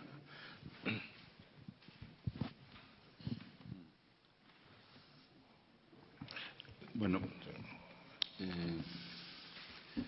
las peripecias de las singularidades. A mí me gusta decir que el nosotros es la cuarta persona del singular. Yo, tú, él, nosotros, la cuarta persona del singular. Entonces, hay una pluralidad, que es la pluralidad que se conforma de un conjunto de singularidades. Es verdad que no hay todavía la conciencia de una transformación del mundo, sino que se entiende como una especie de peripecia individual. Es cierto que hay todavía, yo no soy exactamente un cartesiano, más me he acercado a otras posiciones, pero es cierto que en esta filosofía hay una dimensión todavía muy interpersonal, de la filosofía como una relación interpersonal y como una peripecia personal. Estamos todavía lejos de recomponer, ¿no?, la voluntad de un pensamiento que transforma el mundo. Se empieza que es un pensamiento que empieza por la transformación de uno mismo, por la transformación también de los propios entornos, por la generación de una salud. Pero lo que sí me parece importante es cómo irá ganando el concepto de salud una idea de salud social. Ahora hay una cierta idea de salud como salud individual. Por eso digo que ganó Descartes y perdieron otros. Perdió, por ejemplo, Montaigne. Es que Montaigne hablaba de una cosa que es muy importante, que es exactamente la salud social. Y hablaba de enfermedades del alma y enfermedades del mundo. Y dice, por ejemplo, él hace un listado de enfermedades. Y dice, por ejemplo, la persecución de los indios en América, las guerras, la falta de amistad y de comunicación. Esas son enfermedades de un mundo. Y le preocupa la salud del mundo. Pero fíjense que lista de enfermedades más raras, porque no habla nada del riñón ni del hígado, sino que está hablando de enfermedades que tienen este componente social. Pero es tan interesante este debate que algunos quieren un poco retrotraer la historia para pensar qué perdimos cuando ganó Descartes. Porque la historia del saber también es una historia de las luchas de poder de los saberes. Y muchas veces las ciencias pues son dominantes por el triunfo de unos saberes respecto de otros. Yo creo que algo perdimos cuando en esta lucha de poderes Descartes, el conquistador, conquistó verdaderamente el espacio. Yo por eso animo a que leamos a Montaigne, a que pensemos en Molière, porque ellos eran defensores de que el cuerpo no es visible. ¿Dónde, a diferencia de Descartes? Descartes creía que los límites del cuerpo eran los límites físicos del cuerpo. Ya dicho, hasta el extremo de pensar que el alma también tenía una cierta corporalidad, buscando en la glándula pineal. Pero Molière y Montaigne no estaban tan seguros de que el cuerpo era visible. A mí me gusta mucho cuando a uno le duele el brazo que le han amputado. No me gusta que le amputen a nadie ni que le duela, pero lo que digo que me resulta muy llamativo cuando hablamos del miembro fantasma. ¿Saben que a uno le puede doler el brazo que no tiene? ¿Saben que a uno le puede doler el daño de otro? ¿Saben que la verdadera muerte es la muerte de alguien a quien quieres, la muerte de tu hijo, la muerte de tu pareja? Que tu muerte... Bueno, no hay muchos relatos sobre cómo es la muerte de uno, pero que la verdadera muerte es la muerte del otro. Y por eso a mí también me produce una cierta insatisfacción, pero la historia de la filosofía es un poco la historia del olvido del otro. No digamos ya la historia del olvido de la otra. Es la historia del olvido del cuerpo. Es también la historia del olvido del dolor. Y por eso, por reconciliarme con Descartes, yo le agradezco que haya traído el tema de la salud, aunque tengo una idea poco social de la salud. Le agradezco que haya traído el tema del cuerpo, aunque me parece que tiene una idea del cuerpo demasiado corporal para mi gusto. Y le agradezco mucho que haya tenido la idea de la alteridad, aunque entienda que la alteridad es una relación interpersonal. Pero ya que hablamos de Descartes, un poquito de caso a Montaigne. ¿Dónde acaba el cuerpo de uno? ¿Dónde acaba el cuerpo de uno? ¿Es visible el cuerpo de uno? Yo no estoy muy seguro.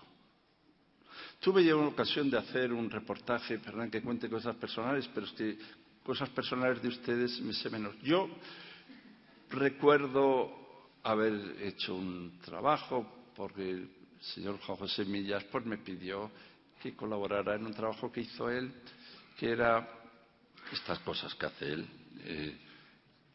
que iba a hablar con una persona que se ocupaba pues de embalsamar cadáveres, de cuidar, en fin, estas cosas que ocurren cuando uno se muere. Y entonces nos reunía varias personas para hablar de lo que ocurre con el cuerpo y a mí me dijo, ¿qué te parece? Digo, es que el cuerpo, yo no acabo de verle a uno bien el cuerpo. Y ahora me explico. Dejémonos de misterios. Ahora me explico. Cuando empieza el Teeteto de Platón, aparece Teeteto, bastante sucio, que viene de una batalla. Y el texto empieza así. Querido Sócrates, ¿sabes que hay una persona bellísima ahí que quiero que conozcas? Se llama Teeteto. Y le ve llegar a Teeteto destrozado, manchado, sucio, y dice, ¿este es el guapo? Yo no le veo guapo. Bueno, además llega a decir que es muy gracioso. Es que si se parece a mí, mira qué nariz tiene.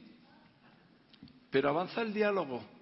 Y en un momento del diálogo, habla Teeteto. Y habla con tal corrección, con tal altura de miras, con tal sensatez, con tal capacidad, que cuando acaba de hablar,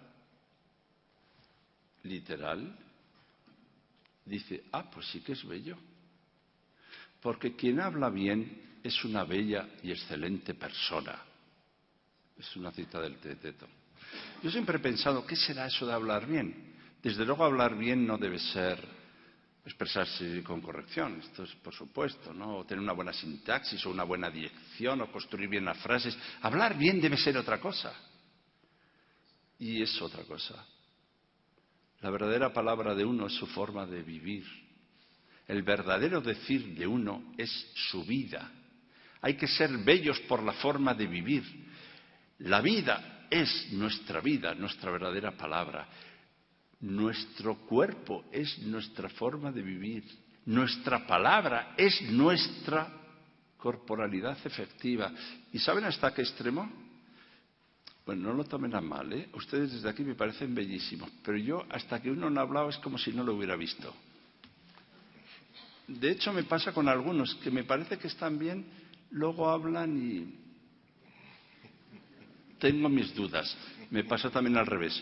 ¿Con esto qué quiero decir? Solo añadir complejidad a la hermosa pregunta que se me ha hecho. Y es la complejidad de que aunque Descartes sigue teniendo una idea individual y singular del cuerpo y una cierta lectura individualista de la filosofía, y por tanto la filosofía política de Descartes no es exactamente la que nos ha conducido hasta donde estamos, ni exactamente es la más famosa, sí que puedo decir que hay indicios en él según el cual, si combatimos un poco lo que él señala y seguimos más bien las vertientes que indica, dejándonos acompañar de Montaigne y de Molière, podríamos llegar a pensar que empieza a haber una idea de cuerpo social. Y si ya me animo más y me pongo nietzscheano, diré que el verdadero cuerpo de uno está constituido por los textos que ha escrito. Porque fíjense el ecce homo de Nietzsche, qué cosa más hermosa. Un texto ecce homo hecho un Cristo, que es un texto hecho con los textos que ha hecho él. Es un texto de sus textos, es un texto tejido por sus textos. ¿Y saben lo que hacían los grecolatinos? llevaban colgando de su propio cuerpo citas con frases suyas o citas de otros. Los hiponémata, frases colgadas sobre el cuerpo, la epidermis hecha por los textos. Somos los textos que hemos leído, nuestra verdadera piel está tejida de los textos que hemos leído. Bueno, pero tiene usted razón. Yo le echo de menos en Descartes una dimensión social y política que luego aparecerá más tarde en la filosofía. Falta por ver el licenciado de Vidriera. Sí, sí. Si era de vidrio, como le veían. Pero bueno, y el cuerpo del licenciado. Se va a hacer tarde para la gente. Por favor, alguna palabra, tengan en cuenta. No, pero si es tarde, es que a mí me da apuro que es tan tarde tener aquí a las personas. Yo encantado de darles la palabra, pero únicamente recapaciten. Por favor. En estos vínculos que estupendamente nos ha trazado entre la filosofía de Descartes y el Quijote, podría decirse que desde el punto de vista físico Descartes era un antiatleta, pero mirándolo de otra manera, era un pensador atleta.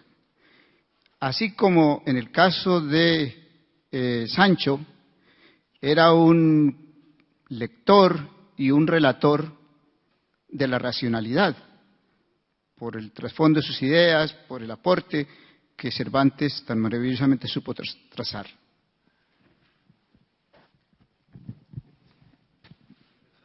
Lo interesante de Sancho es como él escucha y recrea. Por eso le llamo yo lector, porque siempre hemos creído que el autor es el lector de un libro nunca escrito. Cuando uno escribe un libro, está escuchando y leyendo un libro que está sin escribir. Esto es casi como el caos, que se ordena el caos, el demiurgo es capaz de poner orden ahí, ¿no? En el principio había el caos y alguien puso como orden en este caos, ¿no? Entonces, la historia está en que Sancho, que se comporta como un lector, es capaz de reescribir el propio Quijote desde el corazón mismo del Quijote, porque cuando el Quijote dice algo, Sancho, lector atento, escribe y recrea lo que ha dicho desde una posición que yo quiero explicarme brevemente, ¿no? A mí alguna vez lo he citado, ¿no? Se me ha preguntado ¿qué te gusta más, Sancho o Quijote? Entonces se hace una pregunta como poniéndose interesantes políticamente, ¿no? Para ver quién eres, Quijote o Sancho. Y yo siempre he dicho que yo quiero ser Dulcinea. También es verdad que un día lo dije y lo pusieron de un título en un periódico y bueno, todavía tengo que pedir explicaciones y darlas. Pero la historia está en que yo siempre he dicho que quiero ser Dulcinea. Porque Dulcinea es el horizonte, aquello hacia lo que vamos, aquello por lo que luchamos, aquello que nos hace vivir, aquello que perseguimos, porque también somos aquello hacia lo que vamos. Aquello que perseguimos, aquello que soñamos. Nuestro verdadero ser es también nuestro hacia. Dime qué sueñas y te diré quién eres. Dime qué persigues, dime qué deseas, dime por qué luchas y te diré quién eres. Nuestro verdadero yo es también aquello hacia lo que vamos, nuestro horizonte. Y por eso esta presencia de Dulcinea en el texto juega siempre como un desafío para que no nos quedemos en esta dicotomía. Bueno, es muy interesante esta presencia silenciosa de la mujer. Yo leí algún libro que me gustó, que se llamaba Platonismo y Sexualidad, que decía que la historia de la filosofía es la historia del olvido de la mujer. Y además no solo es la historia del olvido de la mujer, es la historia de la palabra de mujer silenciada en la historia de la filosofía. Y además llega a decir que Sócrates era mujer. Quiero decir otra cosa, que Sócrates nunca escribió un libro, aunque lo oía un político decir que se había leído las obras completas de Sócrates. Bueno, que fuera político no lo tomen a mal, podría haber sido cualquier otra cosa, pero dijo eso. Sócrates nunca escribió, pero gracias a que él nunca escribió, todos hemos podido escribir y leer, porque en su silencio se crean las condiciones de posibilidad para la palabra de los demás. Y ahí es donde este atleta de la vida, que era Descartes, ya digo, con mala salud, siempre con mala salud, siempre obsesionado por la salud, temeroso de la salud, miedoso, Descartes era miedoso. Por eso quería un pensamiento que lo asegurara, que le diera certeza, que tuviera certidumbre, que algo donde agarrarse con claridad, con distinción, donde atraparse. Este pensamiento de Descartes sobre el pensamiento de la salud nos lleva a la simpatía que nos produce Sancho. Pero no es que nos produzca simpatía Sancho porque el Quijote es idealista y Sancho es realista. Esa no es la torpeza de la cosa. Esa no es la torpeza de la cosa. ¿Quién era aquí? El asunto es otro. El asunto es que el Quijote escribía a través de una imaginación productiva y Sancho releía a través de un principio, que es el principio de la presencia de la lectura en el seno del texto mismo. Es que un texto tiene la lectura dentro de ella. La lectura es la acción del texto, dice Riquet. La acción del texto. Así que uno no puede decir, ¿y yo qué hago? Y pues inscribirte en el texto, tejerte con el texto, ser texto con el texto. Y si no te gusta, siempre nos quedará Dulcinea, como el horizonte hacia el que luchar. Preguntado Eduardo Galeano sobre el horizonte, dijo algo que también hemos citado alguna vez. Al horizonte le pasa una cosa, que es que no hay manera de llegar al horizonte. Si quedamos esta tarde a dar esta conferencia en el horizonte, no nos hubiéramos encontrado. Porque según uno vaya hacia el horizonte se desplaza. Y no hay manera de merendar en el horizonte. Se puede merendar viendo el horizonte, eso sí. Y entonces se pregunta Eduardo Galeano, ¿y entonces para qué vale el horizonte? Y contesta, pues vale para caminar. Y Dulcinea, por tanto, es también el caminar, el trotar de todo el Quijote de Cervantes. Así que dentro del Quijote de Cervantes no están solo todas las lectores y lecturas, sino que está el lector de los lectores y lecturas y está también el horizonte hacia el que la obra va. Una obra que tiene en sí misma su propio horizonte, sus lectores y lectoras, pues es una obra extraordinariamente genial. Vamos a ver, si son tan amables. Sí, muy breve, brevísimo. Su palabra, que la tiene al momento, creo que si no veo más brazos, vamos a su palabra, creo que detrás había otra petición. Si no hay nadie más, después de estas dos palabras cortamos. Perfecto. ¿Hay alguien que crea, pero que verdaderamente pueda? Bien, entonces son dos palabras más. Perfecto. Muchísimas gracias. Muchas gracias por su atención. Es y ha sido un privilegio disfrutar de su compañía, de su sabiduría y de su elocuencia. Y yo, no obstante, como estamos celebrando el 4º centenario del excelso Don Miguel, voy a compartir con vosotros y con todos los presentes, humildemente, una oda poética muy breve que he compuesto en homenaje a Miguel de Cervantes. Nunca ha sido valorada tu prosapia y elocuencia de un pueblo inculto y negado en su reiterada ausencia. Tu obra cumbre, El Quijote, tratado de filosofía, nos ha hecho comprender el arte de vivir la vida. Nadie como tú supiste enhebrar nuestro lenguaje con arte, brillo y saber de estos y aquellos lugares. La sabiduría plena de tu pluma, que tu pluma describía, tan profunda y tan llena de experiencias ya vividas. Eres fuente y referencia en los rincones del mundo. Por eso te reverencian y aprenden de un ser fecundo. Y termino.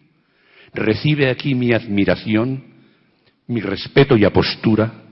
Fuiste en tu creación alguien que siempre perdura. Muchísimas gracias. Muchas gracias. Gracias. Bien, sucede lo siguiente, claro. Las ponencias. Hace exactamente 10 días, en esta docta casa, Manuel Espín, a propósito de Cervantes, mejorando al ponente presente, nos decía que si el Quijote hubiera sido un tocho, como se dice vulgarmente, un tocho filosófico, al estilo del Les Essais de Molière, o en fin, los trabajos de Descartes, pues ahí se habían quedado. Pero la gran gloria del Quijote es que es un libro indudablemente de filosofía, y de mucha filosofía, y además una herramienta peligrosa contra esa dichosa... bueno, ¿cómo termina Unamuno su soneto acerca de la lengua? Dice Unamuno, terminando, hablando de la lengua del Quijote, dice, y la lengua en que a Cervantes, la lengua que él profesaba, el castellano, porque su padre y su madre eran de un valle distinto cada uno, y para hablar entre ellos, pues claro, tenían que hablar en castellano. Dice, y la lengua en que a Cervantes Dios le dio el Evangelio del Quijote. Por ahí van las pistas, el Quijote. Unamuno, como ustedes saben, también era un erasmista profundo, católico indudablemente. Pero voy a mi pregunta. Mi pregunta es la siguiente. Descartes, René Descartes, cuando nace, su dichoso y admirado tocayo de nuestro Miguel, Michel de Montaigne, pues ya se ha muerto hace 4 años, hace 63 años que ha nacido. Y de paso ya se ha muerto. Cuando Cervantes, a Cervantes Descartes le lleva 49 años. Bueno, entonces voy a mi pregunta. Yo quiero que el catedrático nos saque el hacha y nos diga qué sucede con el Concilio de Trento, que les atravesó a los 3. Claro que sí, Molière, cómo no, sobre todo el Tartufo, Ángel Gabilondo. Entonces, ¿qué sucede con ese Concilio de Trento, el más largo de la Iglesia católica? Ese Concilio de Trento, que en el 40 funda un general, la última orden militar del Vaticano, ese Vaticano que fundó Carlomagno, ese Vaticano que Carlos V arrasó y se cargó a Clemente VII y puso 2 papas, porque no tenía bastante con uno, sí, para el concilio más grande de la Iglesia, que duró 40 años. Sí, Gaspar, ese concilio de Trento les pilla a los 3 y los atraviesa a los 3. Por favor, hable del concilio de Trento. Tono, que ya sabes cuáles son las reglas de juego de esta Díganos casa. Algo Número 1. Que tenga peso. 2, estamos hablando de Cervantes y claro que sí, y Cervantes es un hombre peligroso, te ruego que hables pasó en todas un tono las más cárceles bajo. en España. Si sigues pegando gritos y diciéndote así, no te dejaré la palabra. Muchas gracias.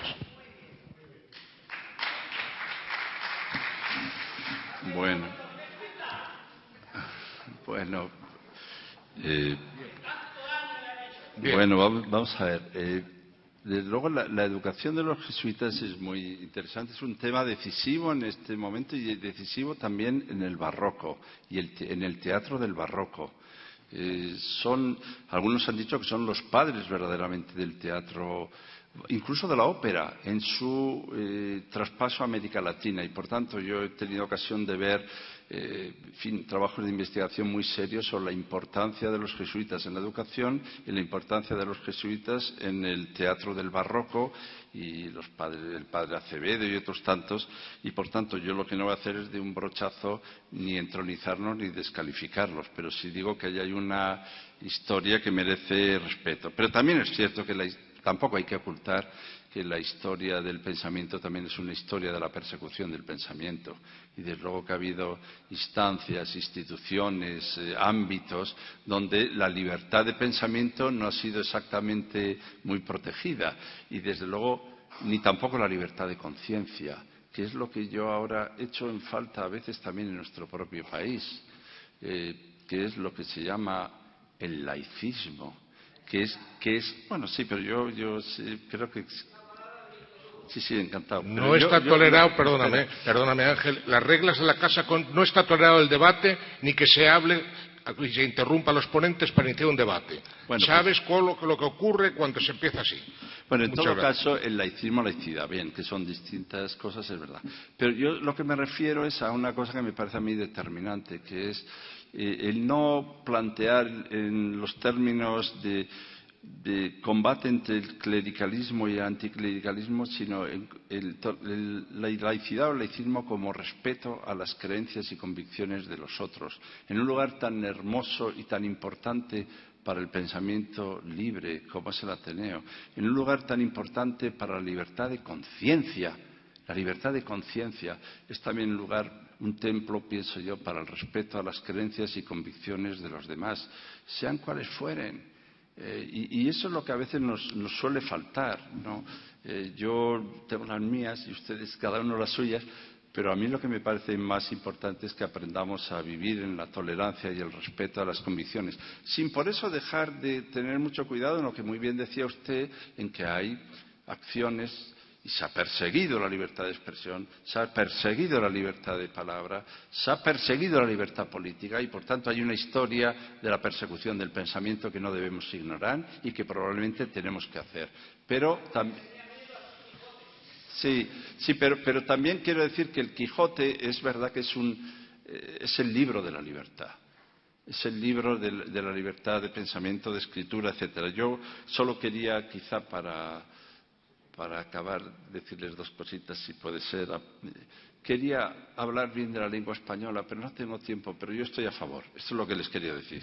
Es decir, que el Quijote es también la creación de un espacio, de una comunidad no solo de lectores y de lecturas, sino de comunidad de lectores y lecturas en lengua castellana o española, que con todo el respeto y todo el amor a la pluralidad de lenguas del mundo y también de nuestro país, yo también quería reivindicar lo que significa en este homenaje que hacemos al Quijote, que vaya acompañado de un homenaje a la lengua española. Y la mejor manera de rendirle un homenaje es cuidarla, cultivarla, hablarla bien, enseñarla y no hacer a veces discursos vacíos. Nada ayuda más al castellano que cuidar nuestra propia lengua como una lengua materna y, por tanto, como una lengua matriz. Y la segunda cosa que les quería es hacerles un examen. Esta cosa que tengo yo de profesor. ¿Cuál es la última palabra del Quijote? Todos sabemos cuál es la primera. La primera es en un lugar de la Mancha. Bueno, ¿y la última? Pues la última palabra del Quijote es la palabra vale, como saben ustedes. La palabra vale con la que acaba el Quijote no quiere decir eso que ustedes estarían ahora en buena disposición de hacer. Bueno, vale, ya cállese usted, váyase. El vale del final del Quijote es el vale que en los textos grecolatinos y latinos se mandaban unos a otros cuando le ponía vale a alguien, que quería decir en última instancia, muchas gracias, señor Chazarra, por citar qué es la ilustración de Kant. Muchas gracias, porque este vale es eso. Vale quería decir, sea usted valiente, atrévase a vivir su propia vida, tenga el valor y el coraje de vivir libremente con la valentía del pensamiento y de la libertad. Y por tanto, la última palabra del Quijote es una convocatoria al coraje de la libertad, que es a la libertad también de pensamiento. Y en un mundo tibio, que es el nuestro, yo me refiero a mí, en un mundo mediocre, que es el nuestro, me refiero a mí, no está mal que leamos el Quijote también para encontrar fuerzas y razones para luchar y para vivir. Así que vale.